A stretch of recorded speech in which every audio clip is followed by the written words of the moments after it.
What's up, everybody? My name is Darion, and this is another edition of the Modern Luxuries Podcast, Modern Problems Facing Luxurious Living. And today I'm joined by my former teammate, very good friend of mine, realtor. What else do you do? Real estate investor, future laundromat owner, and credit repair guy. And just all around good dude. My boy, Julian Colvard. We're going to be talking about plethora of things, but to introduce Julian a little bit more, like I said, we played together. We played at Clark. The funnest experience that I've ever had on a team ever, and this is the craziest dude on the team. We was the last dying breed of the Weston boys. We was the only ones that stayed. What was it, like five of us? It was me, you. Shoot, That was the recruit Weston, class came in. I think it was like 30 deep, 25 deep, and I think it was like 5 or 6 of us left after 4 years. which is funny because like I seriously thought that one of them years I was like, I know I'm getting cut. I just know I'm getting like at least one of them years. And I stuck around somehow, some way. But the topic I want to address today for sure is the real estate market and most importantly, the debt. Yeah, You have been doing real estate for a while, but you also been, pushing people on credit and everything. I see you do your, was it is it a Patreon? yeah, Patreon. Yeah, you have the Patreon for credit repair. And I don't think people understand the importance of having good credit. Nah, they don't. When it's time to get a car or it's time to get a house, and unless you're gonna buy it cash, which like 99% of people don't have cash to buy a house or a car, then you're gonna have to get a loan. In order to get a loan with the best terms, you're gonna have to have credit. But one of the issues facing our community is that we don't just have low credit, we have horrible credit or no credit at all.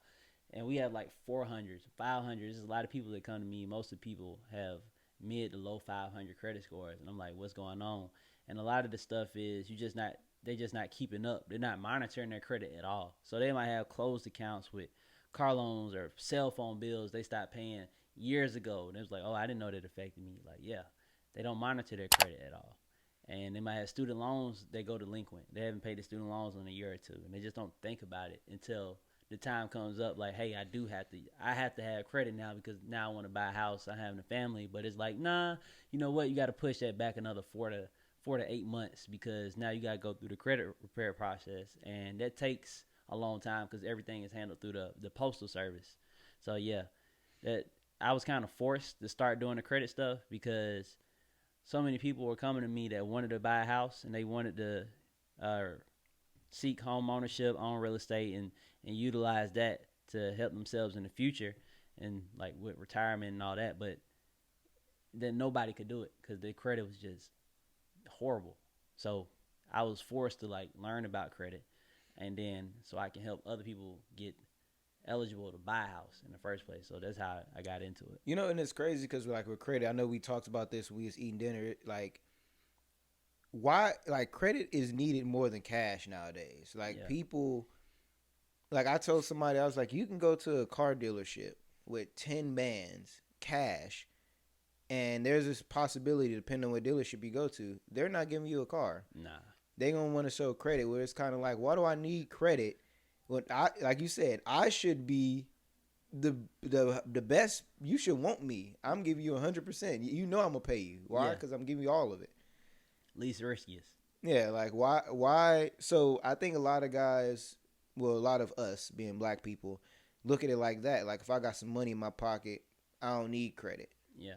Yeah, a lot of people do think like that, but it comes time to where everybody want to level up in their life, and you want to do some more than just have a house or just have a car. You want to do investments, and a lot of folks are not savvy enough or sophisticated enough to raise money from individuals or wealthy individuals, and then go buy assets or have somebody invest in their business. Not many people know.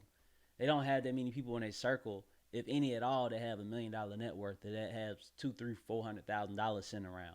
So at that point, if you can't raise money, if you don't know how, or you're incapable of raising money because you don't know anybody who has it sitting around, the next best thing is you gotta get somebody else's money through a bank, and the bank is not gonna loan you money unless you got good credit. and there's only so much money you can have. Like you can have $10, $30, $40,000, but it's like when you look at buying real estate, for example, and you say, well, shoot, I want to get me some rental properties. Well, you got to put 25% down on a rental property if you're going through a bank. That's $25,000 on a $100,000 house, and we in the city of Atlanta.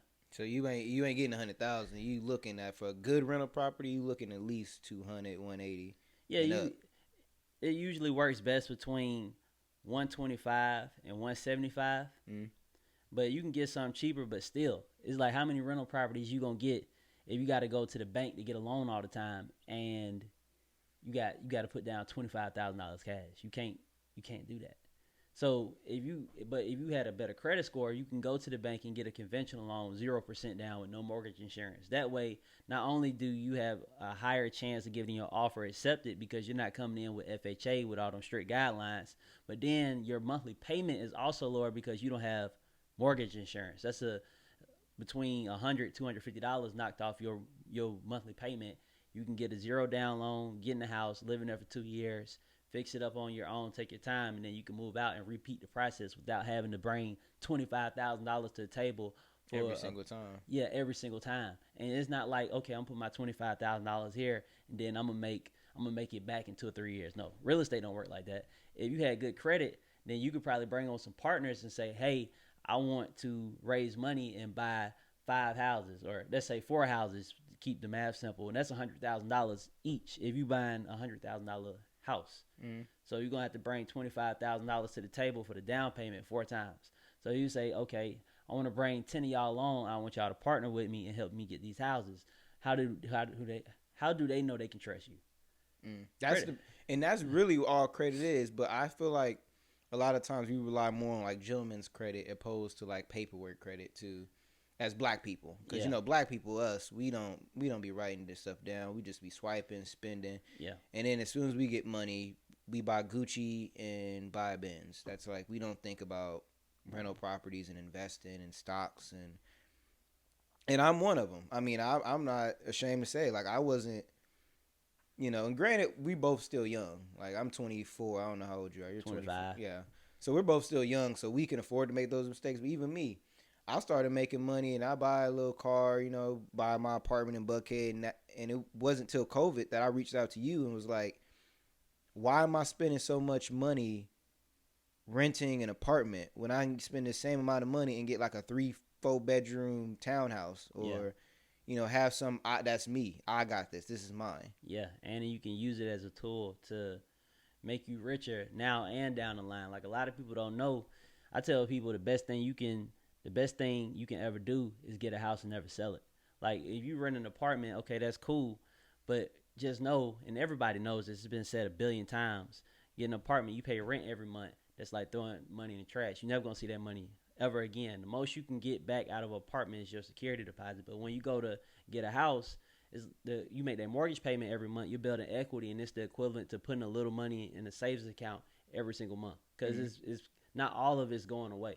So if you were to sell the house, you would get significantly more money back if you sold it, and that's in a market that says flat or appreciating. You get way more if you sold it than if you just left your apartment and just got the security deposit back. And sometimes even when you buy a house, if it's an appreciated market, and let's say you stayed in there, you bought a $150,000 house and it appreciated 10%, or just say 10% over 3 or 4 years. When you sell it, that's $15,000 in appreciation that you didn't have to work for. So let's say over 3 years, that's what, $5,000 a year that you didn't have to work for. And you just did absolutely nothing. But you can't do that with an apartment. And on top of that, since it's ownership, a lot of apartments, they have rules against like subleasing. When you got your own house, you can do what you want. So you can rent out a room within HOA, because like we was talking before, HOA sometimes be hitting like if you got an HOA. Yeah, and for those who don't know what HOA is, that's Home Owners Association. It's basically like the neighborhood club or the building club that basically comes together and say, look, we need to enforce laws so we can make sure our building, if you live in a condo or our community, don't get too out of hand. Like, do you agree with HOAs? Because sometimes I feel like, and I'm not trying to be racial in this, but it's like HOAs is like for the white people. But I actually appreciate some HOAs because whenever I see a community that don't have HOA, I kind of don't want to live there because I just feel like there's going to be those one or two people in the area that's just going to mess up and bring the property value down. I like HOAs. And the reason is because they keep order. So you going into a condo building, like I know for myself, I want to live in the 12 at Atlantic Station. If I'm living in there, I don't want people coming in there just playing loud music, being loud, being dirty, nasty, having the carpet looking bad, having marks on the wall, just bringing smoking in the hallways. I don't want that. I want everything to be quiet, civilized. I don't want no drama. And the HOAs keep all of that stuff out. And on top of that, I can look at some HOAs like in Clayton County, for example. You see a townhome, or Lithonia, or Stone Mountain. You see a townhome community, and you say to yourself, at one point, this was new construction. This just wasn't here. And you look at it now, 15 years after it was built, it still look like new construction. It still look new for the most part because they actually take HOA. care. Yeah, I say because they take care of their stuff. Yeah, I feel like with us being again black people, we don't know how to actually take care of our stuff, and that really is. I know you tell me from a real estate perspective. I feel like that's what drives our property value down is because we like you got 4 or 5 dudes just throwing stuff all over the place. You, like look at the West Side, West End, and all that area. Yeah, that's prime real estate, but it's also look at this area. Look how messed up this is. This is filthy over here. Yeah, and people like scared to move over there. Yeah, but then you look at Buckhead, and it's like Buckhead looks beautiful, but do you really at the end of the day? Like, even you live in Buckhead more for the flex. Buckhead is not really convenient to anything. Buckhead doesn't have anything that you don't want. It doesn't have more stuff than you have downtown. Nah. Being right up the street from the new Mercedes-Benz Stadium. Nah. Being right next to a Walmart. Being basically at the epicenter of all of Atlanta, all black culture. You can get anywhere in Atlanta from our campus in like 20 minutes with no traffic. Yeah. You ain't getting that in Buckhead, but Buckhead is Buckhead because they take care of their stuff. Yeah, it's clean. You walk around, ain't no litter on the street. It ain't really too many homeless people. But black folks, for the most part, we don't really do a good job taking care of our stuff. And I ain't gonna say it was 100%, but it is very closely correlated with income. So you go in the higher income communities, like and they don't have to be in Duluth, Alpharetta, them super expensive places. You can be off Cascade. You go to where the mayor lives, where like a whole bunch of lawyers and doctors and self-employed folks. You go in their neighborhood, it's gated community, it's quiet, everybody yard cut. But then you go to a lower income neighborhood where the prices are cheaper. Let's say anything between $100,000 and $175,000. And this is where HOA comes into play, because the HOA has rental restrictions. So they say only X amount of houses or X amount of units in this condo building can be rented out, and that's on purpose. You go to a lower that between that $175,000 price range. You go in that community, you're gonna see grass uncut, like looking at houses, looking at the side of townhome buildings that need to be pressure washed. Mm-hmm. And it does drive the property value down because people go over there. The house was white at first. Now it's like a gray color. Yeah, it's brown. People go over there and they like, well, I like the house, but I don't like the neighborhood. Now people don't want to stay over there. And when you put out a house up for sale, if you got the thing that causes price drops is when you put a house up for sale, nobody makes an offer on a house. So the best thing you can do in order to entice people to make an offer to buy it is cut the price. That's what causes price drops. And when you have a nice house but the neighborhood jacked up, people looking around like, I don't want my kids to be here. If it was just me, it'd be okay. But I have a family, and they don't want to put their family in that environment. And on top of that, they don't want to come out and see people yards jacked up, or they don't want to hear loud music. They don't want to come out and be like, okay, I don't feel like I'm safe, or hear somebody arguing or something like that. They just want to be able to live their life regularly with no disturbance, and that does drive property value down. But in those neighborhoods, is usually like rentals. It's a lot of renters. And that's what I remember telling you when I was looking for my house. Remember I was saying I have this budget, and you was like, you're gonna be like in College Park, East Point, and I was like, but I ain't trying to be around like a bunch of and I hate to say it, it's like I love my black people, but I don't want to live around like hooligans, a bunch of them. Yeah. Like I want to live around this. Why can't we be civilized?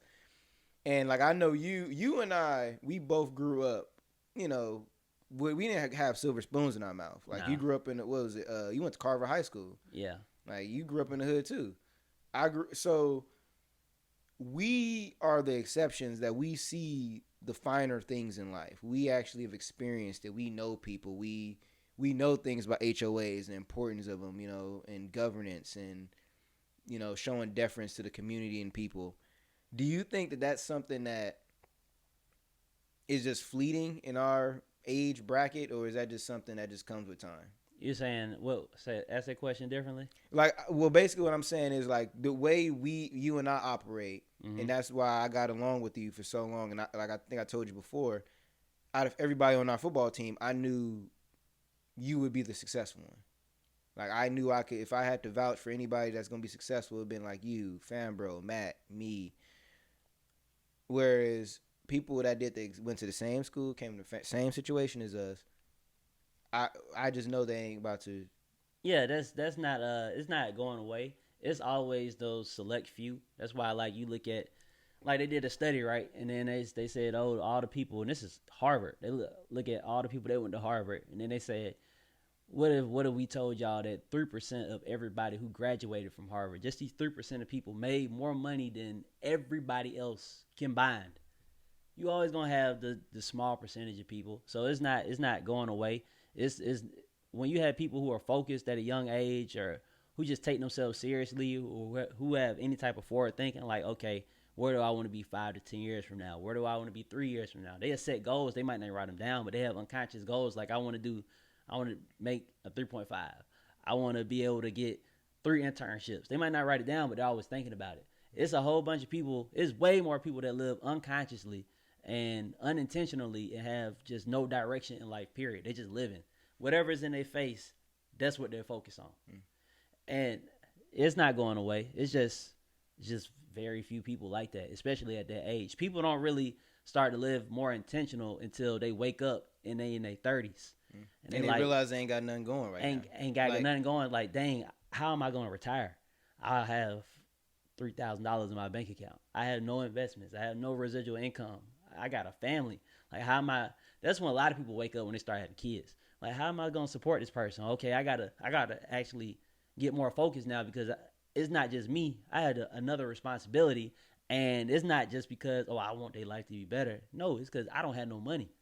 That's what it come down to. I reached the level of brokenness at this point. Yeah, this is real life brokenness going on. Yeah, like, I have to make more money in order to buy this person food on a regular basis for the next 18 years. Food, diapers, school. Like, dang, I just got a whole nother financial responsibility, and that's when people start waking up, when it's a necessity. Like, people don't really start pushing themselves until they get a certain level of stress in their life. That's why procrastination, you wait to the last minute, and then all of a sudden you just got this crazy work ethic, you got energy and focus, because the stress that's get put on you. But a lot of people don't feel that stress until something crazy happens. Most of the time it's just when they have a kid.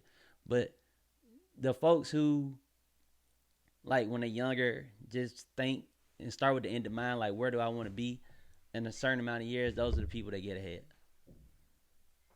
I just want to check the camera real quick. Okay. Had to check and see if it's still streaming, because I ain't got to connect to my laptop. Okay. You made a great point, but I want to make a great point too. Make a quick pause for the calls real quick. This episode is sponsored by the good women at Kamer Avenue. Kamer Avenue is the premier mobile cigar lounge and a distributor in the Atlanta area. Now, they have a humidor that's far more extensive than like 90% of the cigar lounges I go to. Now, if you watch any of the episodes of MLP or anything that I've done, you notice that I'm always smoking a cigar. I'm heavy on cigars. And they are my only people that supply me. I don't go anywhere else. This week was actually Atlanta Cigar Week. And all I smoked was the cigars provided by Kamer Avenue. And now, if you don't believe me, I encourage you to go check out their website, kameravenue.com. It's going to be going somewhere along the bottom right here. And check out their humidor. I mean, they're adding stuff that is discontinued. Like, most cigar lounges can't even get. And again, this is two extraordinary women, but they're also black women. So you're also supporting black business and black women. And if you don't believe anything that I'm saying, I will encourage you to just buy one cigar. But when you buy that cigar, use my promo code MLPodcast at checkout. It's going to be where it says add coupon, put ML podcast, and you receive an additional 15% off. In addition, you will also receive free shipping for all purchases over $50. Again, that's CameraAvenue.com using promo code ML podcast. Tell them I sent you. But now, going back to what you were saying as far as work ethic, I can say without a shadow of a doubt, I look up to you. You know, we went to school together. We were around the same age, but I still look up to you in the sense of work ethic. You know, I always tell people, if you sleep past 9 o'clock, you late. Yeah. You was one of the first dudes I seen, like, when we was in practice. You was always the first one in, last one to leave. You was always, like, and then you didn't show up to practice. We had practice at 5 in the morning. You didn't show up groggy. You showed up, music going, like, let's get it going. Let's work. Like, if we gonna be here, let's work. Yeah. Why I feel like people don't have that work ethic no more. Like, especially our generation. I think I told you the story about one of my family members. You know, he's telling me I'll call you when I wake up. Bro, it's you should have been up. Yeah. And like, I remember you made a post, I think it was a few days ago. I don't remember on which page, but it was like 5 a.m. That's the time where real businessmen are going to sleep or waking up. Yeah. People don't get it. They see, and it got a lot to do with social media. They see folks who are young or not even young, just folks that are successful, and the folks that are successful or achieve some type of financial status, they make it seem like it's easy. And it's like, man, I'm going to be like that one day. How you going to get there? They don't think about stuff. They don't think about how I'm going to get there and how long it's going to take. Like Kevin Hart said, it's like everybody want to be famous, but nobody want to put the work in. Nobody don't want to put the work in. Nobody don't want to go through the hell that it takes. That's why everybody not successful. People don't get it. They just never give any real thought to it. And that's probably why they don't have no type of work ethic. A lot of people, as they get older, they just give it up. But the young folks, they be like, oh yeah, I'm gonna be rich. I'm gonna have this. I'm gonna have that. It's like, how? Who are you gonna network with? How are you gonna position yourself to have this stuff? What do you got to do on a regular basis? What's the most important thing that you got to do every day to put you close to your goal? And they don't know. And we had somebody to actually track their behavior. Like, I know for me, it's the amount of people I talk to on a regular basis. So if I had another real estate agent my age and he says, oh yeah, I got XYZ as my goals. I'm like, okay, you got to talk to 20 people a day for the next, I don't know, like 2 years. If we were to follow him and track how many people he talked to in a month, it would probably be 20 people in the whole month. But he's thinking like, oh man, I just talked to a whole bunch of people last month. It's like 20 people, but it was in the whole month. But even in that, we look at things analytically. Like you and I, we look at it like, okay, well, in order to achieve this, I need to do this. Like, i.e., we both know the number that you need to make a day to make $100,000 a year. Yeah, you need to make, what was it, like $343 a day to make $100,000 a year. Yeah. But we are looking, like, we know, okay, if that's what needs to be done, that means I need to do X, Y, Z. As far as sales, that means I need to make this many sales a month or this many sales a week in order to make that happen. We set goals and we know what we're working for.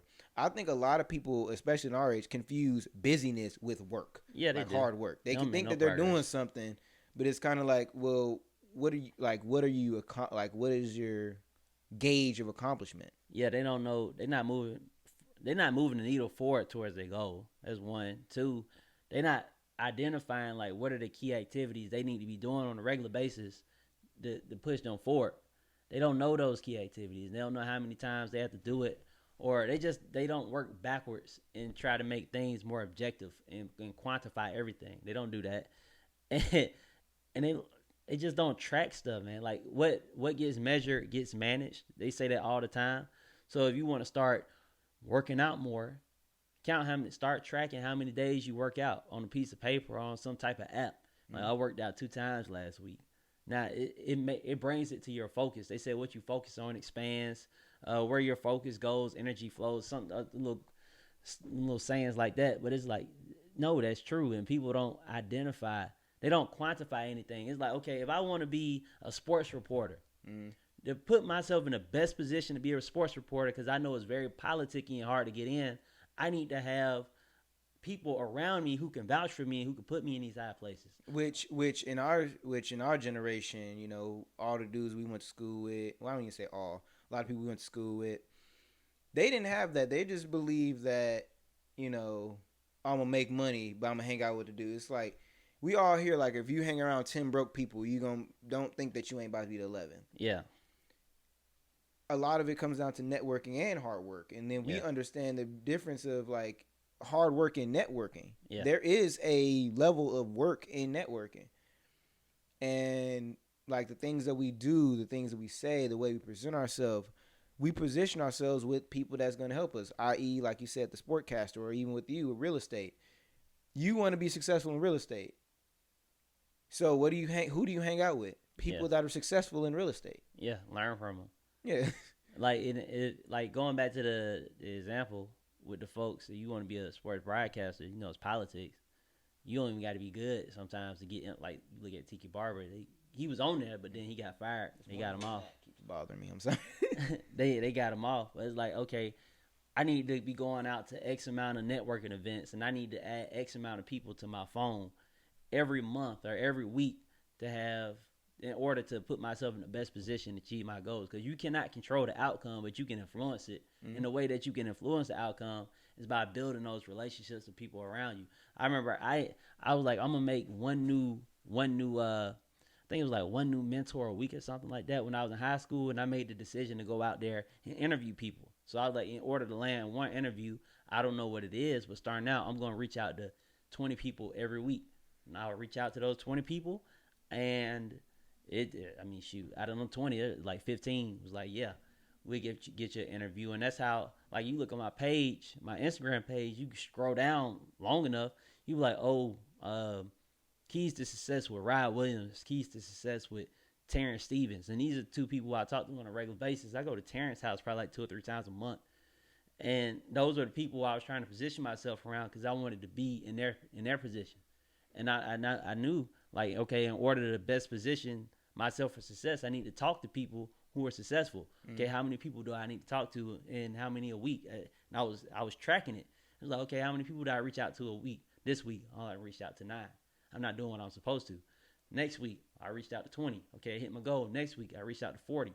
I did real good. And then I look at the month, and I'm like, okay, I did what I was supposed to put myself in the best position to be around these people so I can learn from them and then be successful just like them doing what I want to do. And that's not even guaranteeing success. Like you said, you just want to put yourself in the best position. Yeah, that's all it's And about. I feel like our generation confuses the fact that it ain't gonna come easy. It ain't gonna come quick. Like even with like me in this MLP studios. Yeah. I know that eventually I'm gonna take off. I know it's a long road. I've only been doing this. This is gonna be episode like 24, 25. Yeah. For me to expect to be like on a Joe Rogan level at episode 25 would be unrealistic, and it'd be pretty much stupid. It'd be stupid. And you look at where Joe Rogan is now. People want to start a podcast. Like, oh, look at Joe Rogan. I want to be like him. Do you not know it's a number next to Joe Rogan podcast? Yeah, it'd be like episode 3,000. Yeah, 3,060. Okay, you divide that by 52. That's like over 10 years. Yeah. Of podcasting. Yeah. And that's why he got $100 million. He been doing it for 7 or 8 years. I remember seeing. I went on his YouTube page probably like 2 or 3 weeks ago. I was like, dang, I didn't know he was doing it that long. And when I never really paid attention to the number next to the podcast, like, oh, episode 1408. It never registered like episode 1408. And I looked at it, I'm like, dang, he been doing this for so long. And the camera quality was trash. He was doing it on the sofa. He was doing it on the sofa at first. Bro, he was doing it. He barely had a mic. He was out there with the MySpace webcam at first. Now he has a whole production crew. Yeah. You know, so it all comes with work and effort. And you know what? And I'm going to bring this up too. I find it disrespectful when people that I'm friends with, close friends, and maybe you can agree to this, when they try to use your success or your connections to build them, not understanding. Because I remember having a mentee, and I told him, I work very hard for the connections and influence that I have. I'm not going to just give it to you because you asked. Were you up at 4 a.m. like I was? Yeah. So why should I give you my connections if you ain't even getting up? People ask me to introduce them to folks. I'm like, bro, you're not about to make me look bad. Bruh. You're not going to come through on Bruh, anything. you're one of the few people where it's kind of like, if I'm out somewhere and I see you, I'm going to vouch for you because I know you a stand-up dude. But there are some people, like I have friends that are rappers, and I do nothing but rappers' clothes. They're like, oh, why don't you share my music with him? Because I worked hard to get where I'm at. Yeah. I'm not going to give you a shortcut off of my work. Yeah, and especially, like, I can't put you in contact with somebody I know when I know for a fact that you not doing what you, like, what do you bring to the table? Mm-hmm. It's like, it's a waste of that person's time to even talk to you. And they're like, oh, this sounds belittling. It's not belittling. It is what it is. Like, I got this guy, Rodney, he's like CEO of Chick-fil-A Foundation, vice president of community affairs, something like that with Chick-fil-A. And he'll call my phone and ask me something about a house. And because he's trying to buy investment property. And then I'm like, yeah, this is pretty cool. Got, Fortune 500 executive reaching out to me or whatever. People like, oh yeah, put me in contact with him. I'm trying to get, like, bro, what have you done? What is your resume? You can't get a job. I can't introduce you to him. And yeah, I'm not gonna do this on the arm, and then because now it's like I'm not gonna vouch for you, and you make me look bad. Yeah, or you f up. Now it's kind of like, bro, because people judge you based on who you hang. Like, once you get older, they start thinking about this stuff. Like, who is this person hanging around? And they'll judge you based off of that. Like, like when you see your girlfriend got a whole bunch of dumb friends, and you start questioning yourself. Why am I with this girl? Is she dumb? Oh yeah, but it goes back to that concept, like I said, like with females, if 4 out of 5 of your friends is hoes, you really believe that I'm gonna believe that you're not the hoe? Yeah. Birds of a feather fly together. People who got the same value systems, they typically run with each other. And if they don't, once you spend so much time around somebody, they're going to start to rub off on you, and y'all going to start taking on each other's values. Yeah, like, even going back to, like, me looking up to you, I read, but I wasn't an avid reader. Yeah. I always seen you with a book. We went on away games. You was reading a book. I'm over here watching Narcos. You over here reading a book.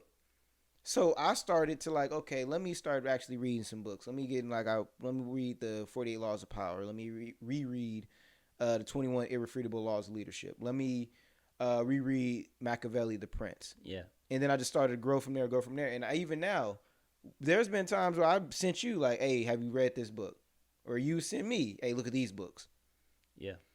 I look at you as a friend because I can vouch for you on that. I know that you are a stand-up dude. You're an intellectual. You know what you're talking about.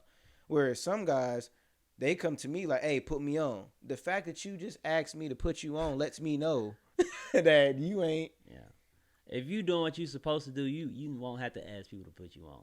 People going to be like, man, this person should be a lot further in life because he's busting his butt and he's helping himself. I want to help this dude because clearly he's doing what it takes. He has the work ethic, but he just doesn't have that access or that one connection that could change everything. I want to help him.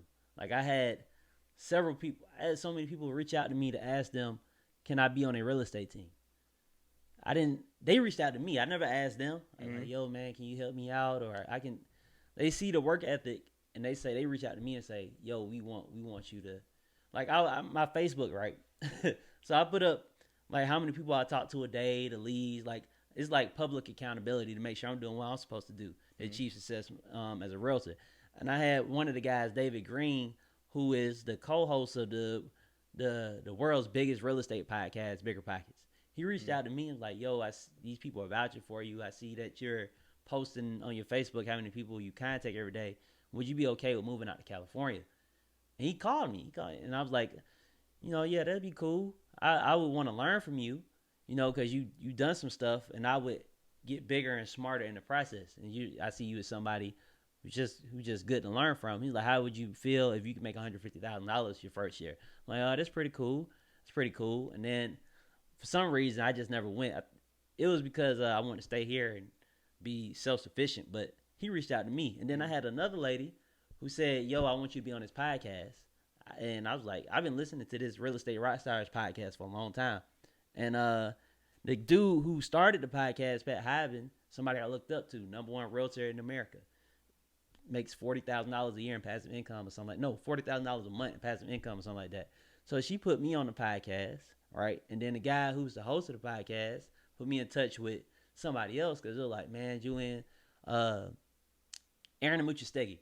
He's like, dude owns like, he flipped 1,300 houses, owns 100 houses, something like that. So he was like, dude, you're naming all these people, you're doing all this work. I want you to talk to this lady right here, and she's gonna put you on the volunteer list. That way, you can go to this mastermind for free, and you can network with these guys, these group of guys. It's a mastermind called Go Abundance. It's just a whole bunch of millionaires. I was like, okay, cool. I'm not asking for anything the whole time.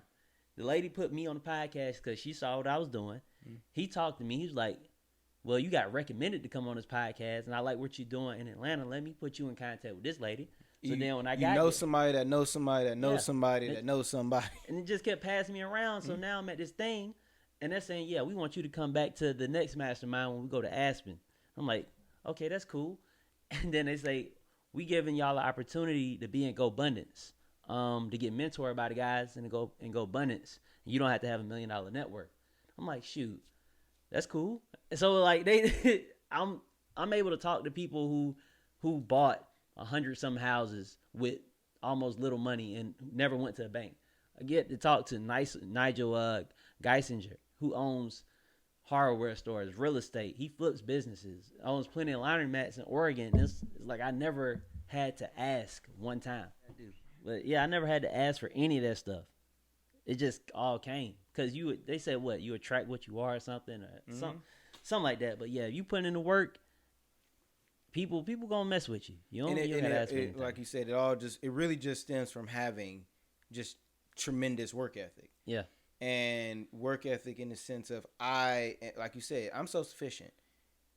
I always tell people, and there's the poem Invictus. A lot of Greeks use it, but I like the one part where it says, I'm the master of my fate, I'm the captain of my soul. Because I look at it as, I don't need anybody. Yeah. I may need you. Let me rephrase that. I may need you, but I'm not in need of you. Yeah. I am the captain of what I do. I can control only what I can control. What I can control is my work ethic. I can control how I work out. I can control my attitude. So for that reason, I'm going to work my butt off. Even when I'm off work, on my days off, I'm still working. Yeah. I'm still doing something. I'm texting somebody. I'm setting up the next episode of MLP. You know, the fact I even got you on the show today, because I hit you up, yesterday? Yeah. To get you on the show today.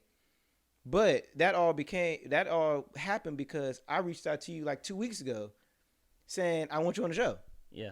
Take initiative. Yeah. So it was not like, even though I was like in a panic, it was still like I know I have this connection. And I worked my butt off to make sure that I'm never in the mercy of somebody else. Yeah. When you put yourself in put me on, hey, can you introduce me to this? You're basically putting yourself at the mercy of somebody else. Yeah. Because they can choose to say what they want about you. Whereas, like you said, you let your work ethic show for itself. And now they vouch for you because of what you've done. Like, look at Michael Jordan. Everything he got. Man never asked for anything. He said, my work on the court gonna do all the talking for me. And you just look at what he has. Over $1 billion in sales. Well over $1 billion in sales. Within the first 5 or 6 years that he signed a shoe deal with Nike. This man didn't ask for a shoe deal with Nike. They came to him. I was about to say, he was with Adidas. He wanted to go to Adidas. Yeah, he wanted to go to Nike Adidas. was like, oh, Adidas will give you 100, we'll give you 250 up front. This is 1984, so that's way more money than it is now. But it was like, we'll give you more than double. Like, shoot. It's like with these teams. I got approached so many times for people to have me on their real estate team or their loan officer team. It was like, I never had to ask anybody for anything. And on top of that, you walk on your own 2 feet because you're not relying on no team. Yeah. You rely on me, Julian. Yeah, I rely on me. I don't focus on because people are quick to say, oh, you need to look what they can do for you.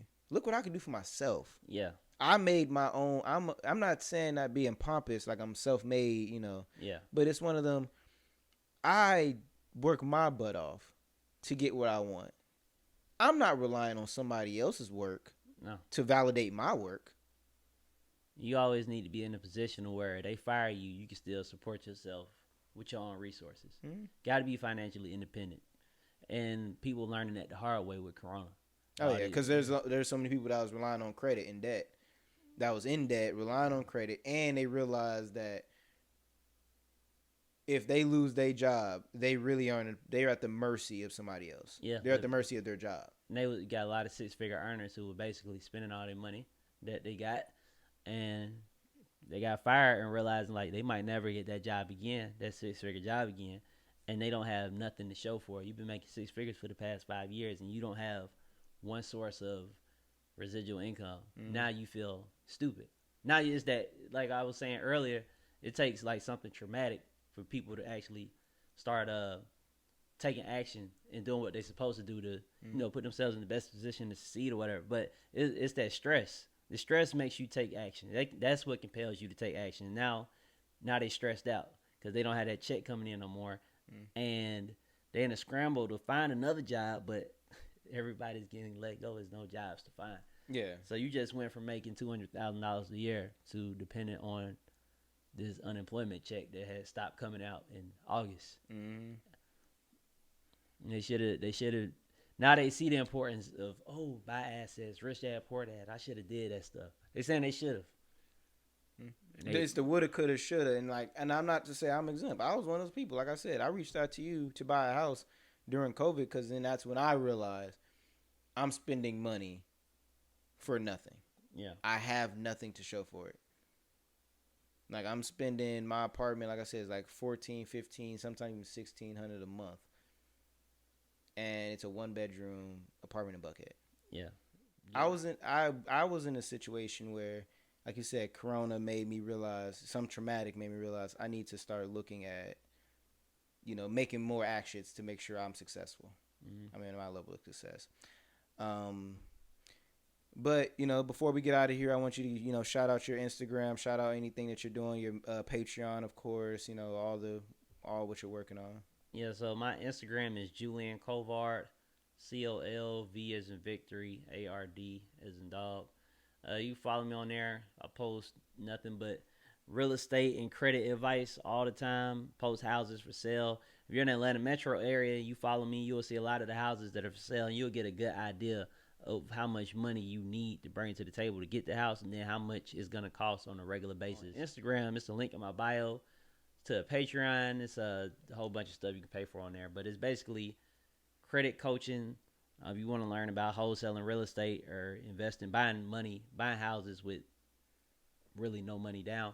Me and my girlfriend bought a house for $1,000. I talk about how to do that on there. You just click the link in the bio. I think it's like $10 a month for the credit coaching, $25 a month for the real estate stuff, and then there's some credit repair options on there. But you ask me a question, I give you a video response tailored to your specific situation. I think right now it's like 50-some videos on there, and it's probably like 2 to 5 videos that get dropped every week. So that's me on the social media. Reach out to me, ask me any questions. I respond to almost everybody. It's gonna take me a while though, because I had like, unless you come at him with something stupid, because then I just leave you on red then. I probably have 40 to 50 DMs a day. And it's funny because you leave somebody on red for asking a stupid question, or like stupid question / just saying something ignorant, like they know better. Yeah, somebody might say, "Bruh, I don't have no money, but can you teach me for free?" Like I said, either I leave them on red, cause like, man, we got all this access to all this information. That's like, it's the hookup mentality. Yeah, like what you just talking about. It's the I need a hookup mentality. So figure lazy. It out yourself. It's so lazy because you can go on YouTube and learn so much stuff for free. Bruh, I went 4 years in college and realized I could have did my entire degree in like 45 minutes on YouTube. Yeah. Bruh, brother, it's good having you here. It's good for you to actually spend time with you. I've been wanting to do it. Like I said, I ain't really kicked it with you since football. Yeah. So I'm glad to have you on. You're now official member of the Lux Mob. I appreciate you. But this has been another edition of the Modern Luxuries Podcast. You guys tune in every Wednesday for new episodes of the Modern Luxury Podcast, and every Saturday for episodes of Lux Argue. In addition, make sure you guys Like, share, subscribe, comment, and hit the notification bell on YouTube when you subscribe, so you make sure you get alerted for every new video. And in addition, make sure you guys check out the OnlyFans of the podcast. That's where we have another show called The After Party that follows Lux Argue. And that's just when, all Lux Mob members are invited. We just go in there, we talk crazy. And yeah, this next upcoming episode of Lux Argue, Julian, I don't know if you want to be the male to jump on with us. It's via Zoom, but I have like two strippers. It's a whole thing. So I know one of the topics is like morning sex versus night sex, and then just a whole bunch of just ignorance. But all that information is going to be in the bio below. Make sure you guys subscribe to everything. I've been host Darion. This is my boy Julian, and we out.